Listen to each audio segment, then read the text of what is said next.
build my gallows and build them high. Makes a long time climbing before I die. I want the chance. Quality. Well, hello everybody, welcome to Longbangers the Match. I'm Matty, pressed record by accident there, so that's all right. I caught us by surprise. I'm Colin. I caught me, but I've got more time than you to react, though, so I'm all right. Aye. And I'm Colin, did I say that? I did. You did, aye. And I don't know what's happened here, but we've gone, I don't know if it's the same on your screen, but side by side. Normally on my screen, one is above the other, but we're side by side now, so I don't know if this is how it'll come out in YouTube. Is that what it's like for you normally? Aye. So normally I have us stacked vertically. There you go. That's interesting, isn't it? Right. We just thought we would very quickly put an episode out before we record Short Bangers tonight. So if you're looking for Short Bangers, that will be available soon as well. Obviously, we played last night, got beat 4-1. Colin, you were at the games. Start off with a tribute to Ron Gordon and Sunshine and Leith. What were your thoughts on that? I thought Barry done. I assume it was Barry that organised it. It was done really well. I thought actually, apart from the getting to your seat 15 minutes early part, I think that was just one of them when you've got like maybe say a wife that runs late all the time and you tell her you're leaving 15 minutes earlier than you actually have to. Because we're sitting there thinking it's fucking empty. The place is empty, and then it all filled up near the end, obviously, which Barry obviously knew was going to happen. But I thought he'd done it really well because the words were nice that he said, and then obviously timed it for the players coming on, and even chopped Sunshine and Leith so we didn't have that bit.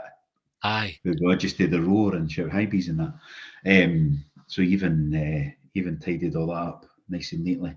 And looped the intro as well while he was talking, which was good. Yeah, that's right. And had somebody sitting in the stand turning the volume up as and when required as well, which was useful. Aye, it was good. And I thought what I thought was excellent about it. So obviously it was like an emotional moment anyway. But when you did have the sectarian songs coming through the Rangers end, folk didn't boo it or anything. They just sang louder. And it's the best way to do it. I think somebody kind of captured it on Twitter. It's like love over hate, and like that. Yeah. You celebrate something rather than hating on it, and it'll triumph. So I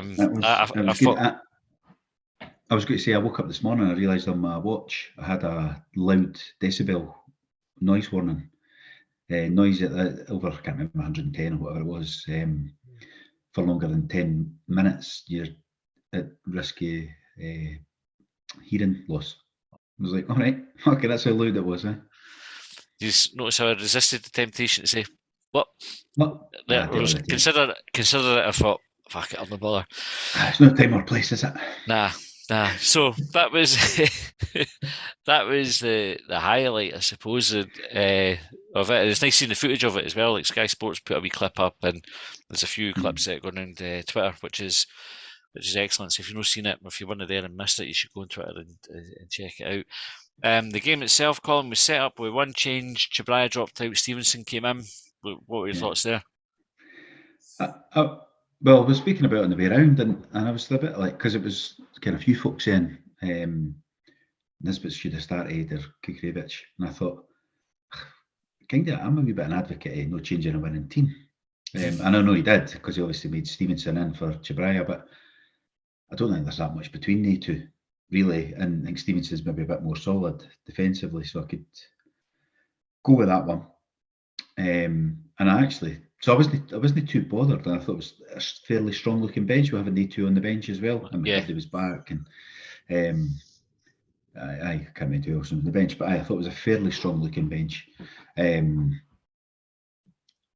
So I obviously know how it turned out not to be the right thing, but before the game, I wasn't too bothered about it. Aye, and then obviously we started off not bad. Like I thought Rangers had maybe a couple of half chances, and then before we got the goal, I thought we started all right. I thought Hoppe on that, even Hoppe looked decent. Like I know he got in a bit of criticism later on, or certainly I've not looked to the message boards or Twitter much, other than sitting Twitter blocking folk. It's been block extravaganza today, isn't it? What did you do in your lunch here? Close to 100 people. So processing time was speeding up towards the end, but it's a bit of pain someday. You can't do it in bulk. I thought he started all right. I thought he held the ball up in that, and Yuan was looking sort of threatening as usual with his pace and stuff. And I'm talking early before the Aye. goal, which was what 10 minutes, something like that, 9 aye, minutes. 10 minutes in. So I thought I was quite encouraged by the start, and then we got the goal, and then that kind of deflated us almost. Because even in the crowd, we celebrated in that, but it didn't feel as mental as it sometimes does when you score first goal against Rangers Celtic. It was quite. I mean, we're both up in the upper, we're up the other end, but up around us, it was well celebrated. I think just the problem is we never got to celebrate it for long. You're almost back in your seat, Aye. and then they come forward and get a penalty. And at first, obviously, the referee hasn't given the penalty. I actually thought it was a decent tackle, but I'm at the other end, and I thought he's got the ball, and I've no seen it back in the telly. But I just went, because I'm sitting going, fucking typical, unbelievable, not even give us a minute before they chuck a penalty at them. But I've not seen it back, and I have seen opinions for Hibs fans and Hibs ex-players and stuff saying it was a penalty, so I'm willing to accept it probably was based on that view of it. But for where I was at the time, I just thought he'd got the ball anyway. I'm at the other end. Aye, I'd be interested to see whether we would have got it at the other end. But I think that is one of those ones that I can see what it was given. It was like I think Kent goes to change direction, like double back, and he starts to slip. But I think it was Egan Riley that was sliding in, and Kent's foot's come down on top of him. Yeah, and that's where the contact is. You can see the referee. I can understand why he never gave it. Neil thinks he had a great view of it. He's looking right down.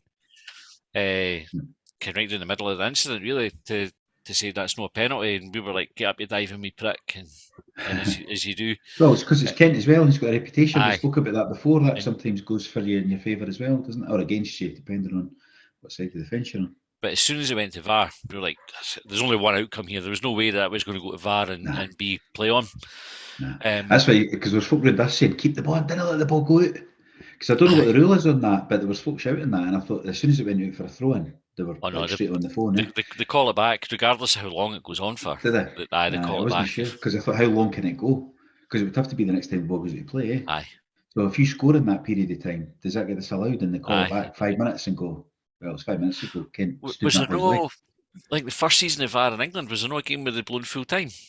And they went, hold on, there's a VAR check going on. And they had to, they restarted the game and played the last few minutes. It's like they rewound to that point and played on after that. Okay, fair enough. It's interesting. There was there was a still doing the rounds of the Rangers player in the box, like encroaching on a penalty as well. Which at the time, so I had the conversation with Josh. Josh says, "Nah, if it scores, it doesn't matter because there's no impact on anything." And I said, "I don't think that's right. Like because it's an attacking team gaining an advantage either way. You know, like the boys in the box, if it bounces back out, it goes to. I mean, I suppose you would see that there's an argument there to stop it." But I looked it up when I got home because I was just curious, like what's the rule there? Because it's your laddie and you're trying to prove them wrong. Of course, it is important to be right in these situations. So I hunted around. In fact, I never just googled encroachment penalties. The kind of first result came up, and it was an explanation of why a Chelsea penalty was being made to be retaken. And the rule was if it's the attacker that encroaches in the score, it should be retaken. If it's the defender that encroaches in the score, it's a goal. Ah, yes. Right, and if it's saved, like if it's saved and there's encroachment, it gets retaken as well. I think if it's an encroachment by either the attacking or the defending team. Okay, so they got away with that one. They're quite lucky, Rangers, for the VARs and that. Eh? Aye, and what was interesting? Benefit of the doubt quite a lot. What was interesting because you go, Joe, he's only like a couple of footsteps inside the box, but mind that Aberdeen, Marshall saved a penalty. Half a step off the line. Half a step off the line. VAR, I mean, they didn't fucking miss that. They went, oh, that's the rule. And like you say, they're a bit lucky. And I'm not playing the sob story with Rangers. It probably was a penalty, and really, the grand scheme of things didn't make a difference that the boy was a step inside the box. They got them a foothold, though. I mean, the thing is, though, after that, so it did. On paper, it didn't make a difference because we actually got a bit of doing, got a bit of chasing, and they were well on it last night. Which, when obviously the extra budget buys them a better standard of player in the first place, and then when they're on it as well, you're going to struggle, right? As we always seem to find against Celtic at Christmas as well. And it's like, can we ever get out of the 6-1 games? Like, can we get a shot when they're off fucking their game? Aye. But it wasn't. It's easy to say it wouldn't have made a difference, but the longer you hold on to a 1-0, then the more confidence you get in that as well. Yeah, that's true, and that's also the more frustrated their fans get. And we've seen like this Rangers team have had games where they've not been that great and have managed to kind of scrape through. So maybe if we had stayed at 1-0, but they might have ordered a retake and they might have scored the retake, and it wouldn't have made any difference anyway. Well, he doesn't miss many; he gets split practice. Aye, that's it. That's it. Then the second goal was a fucking shambles. Like, really, if you talk about shooting yourself in the foot, we take a quick throw in when there's no real reason to take a quick throw in. We're no set for the counter at all. Rangers just got brushed off the ball.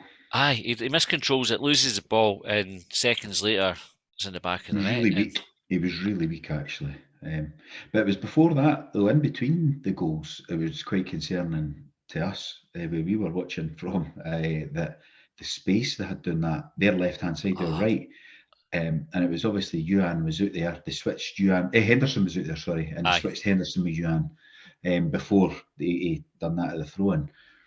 And I mean, it was almost like they had an extra body, because my daughter was like, look at it was 31, Barisic, I think is number 31. He was standing on the touchline and he had 10, 15 yards more than one occasion. Yeah. Because they were like tightening it up really in the middle. I don't know what this tactically means or anything, but it was like Cadden, the right back, was almost in the centre. Like a right centre half. Aye. And then they had that whole space there. So I don't know how they were managing to do that. Like, I not got the inclination to look it up, right? But they must have been doing something to drag Cadden across, or he's just really badly positioned. But I don't expect that's the case, because he's not normally like that.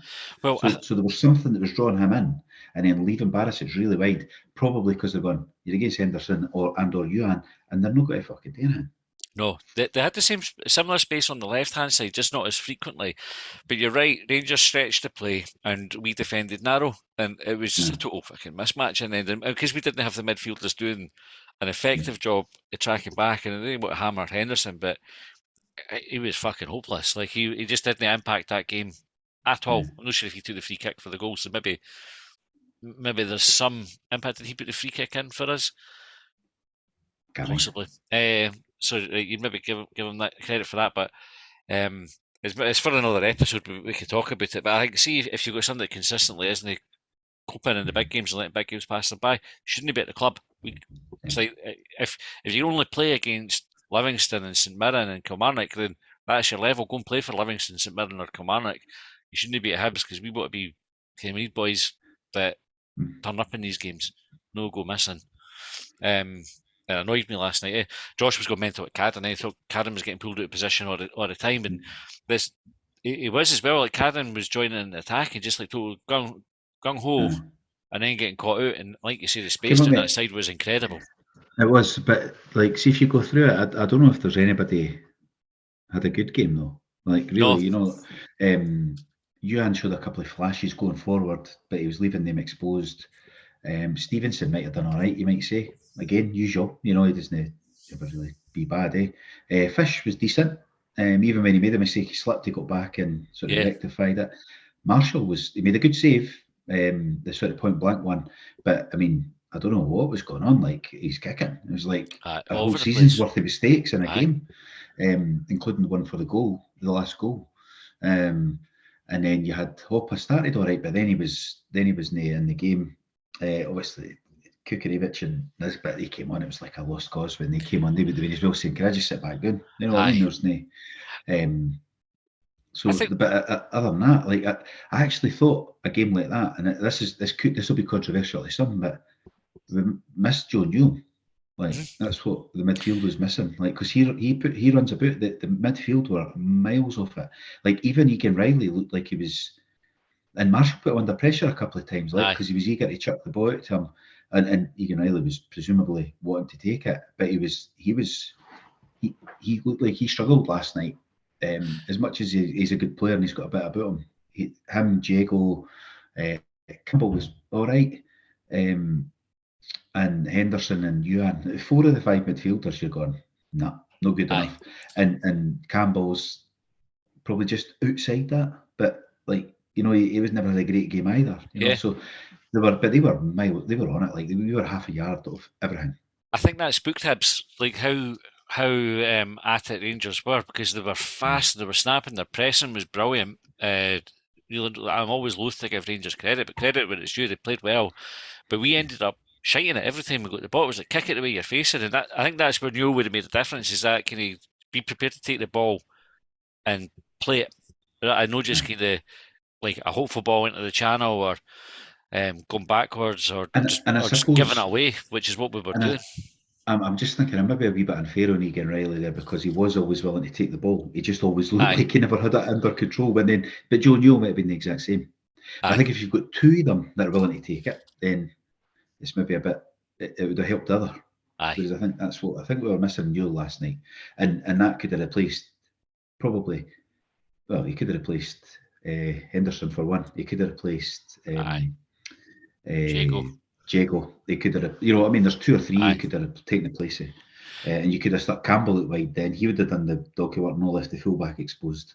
aye. I think part of the issue as well is the forwards got sucked really deep as well, and they were coming back. So when we did get the ball, there wasn't an out ball, and we never once looked like we had to make they had to beat into the opponent.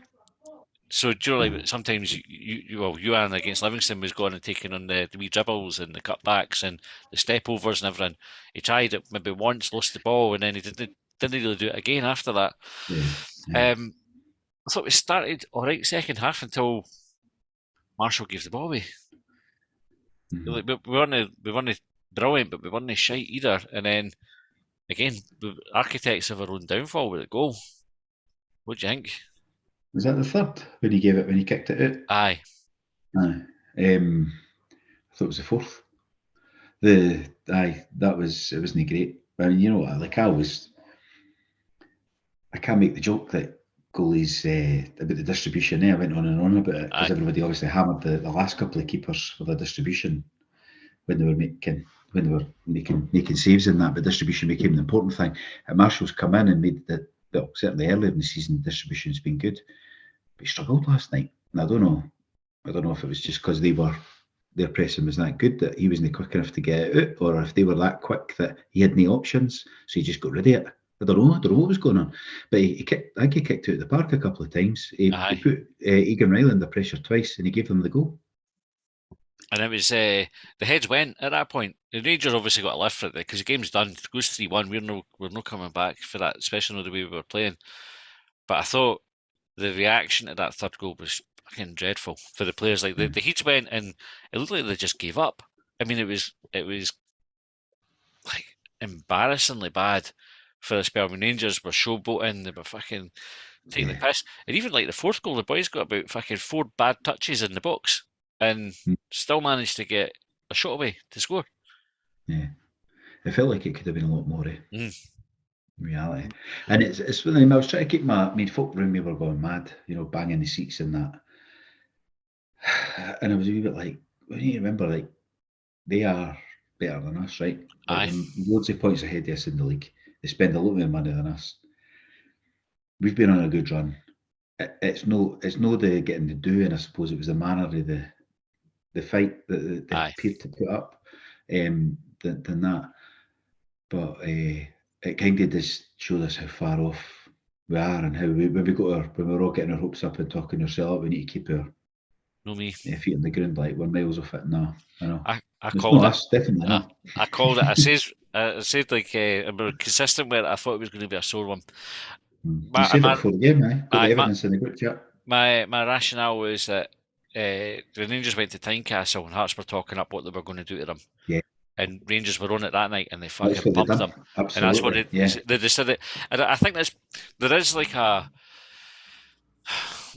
compliment to Hibs there, I suppose, for the way that we've been playing, that Rangers turned up and didn't coast. And I think sometimes that's where Rangers struggle against teams that like when they play Kilmarnock or can they be Kilmarnock 3-1, but they know it's not going to be a difficult game for them, or as difficult as it could be. I think they came here knowing we've got to play and if we play well, we'll win. And it's similar to what happens when we play Celtic. Now Celtic just fucking blow us away. And I think that's why that happens, because they step it up. And the gap's only getting bigger. There was a bit of discussion about that on Hibs.net, and I'm sure we've talked about it on Extra Time. We might have done an episode about how do you close the gap. But the gap between those two, I mean, you look at it, Celtic did 4 back-to-back trebles. They had an invincible season. Rangers won the league with an invincible season. Celtic they've lost once this season, I think, to St Mirren. Yeah. And then they might have dropped other points, but no many. Rangers, since Beale have come in, have only dropped points to Celtic, and that was a draw. And they've won all the rest of the games. Now, and that's with blowing teams. They'll be like the third best team that everybody goes on about, kind of the Gorky Globetrotters. They've been blown away by Rangers and Celtic this season as well. When they want to turn it on, it's no like, even when you go back to like Lennon and Stubbs days, the Rangers team that Lennon faced was much worse than the team that Johnson faced last night. Much worse. And the Hibs team's worse as well. Obviously, we didn't have Ken McGinnon that now to call upon. But the folk that are now benchmarking and saying we should be winning these games or not getting beat, I think it's almost at the point where it's unrealistic to expect that, because the gap is so big. And it's not a palatable thing to say, but the results you get, or teams get against Old Firm now, are anomalies. They are the freak results. So you've got seasons where they're going fucking unbeaten the whole season. You'd expect that to maybe happen once in a generation. That's Celtic and Rangers done it in the last 5 years. Aye. It's a freak result if somebody beats them, and it's depressing and it's bleak, because I don't know how you change it without a huge influx of money. Somebody coming in and saying, "Fucking, here's a blank check, go and close the gap." We can't do it. So even then, it would be some size of fucking check. I know you say it's blank, but it would have to be some size of bank account. Aye, it would need to be. Anyway, right, so 4-1 to finish. A pretty grim evening all round, other than the tribute to Ron at the start. So, I suppose just before we wrap up, we should say we thank you to Hibs for the invite to the memorial service on Tuesday, and just a wee comment to say that the service was really well done, wasn't it?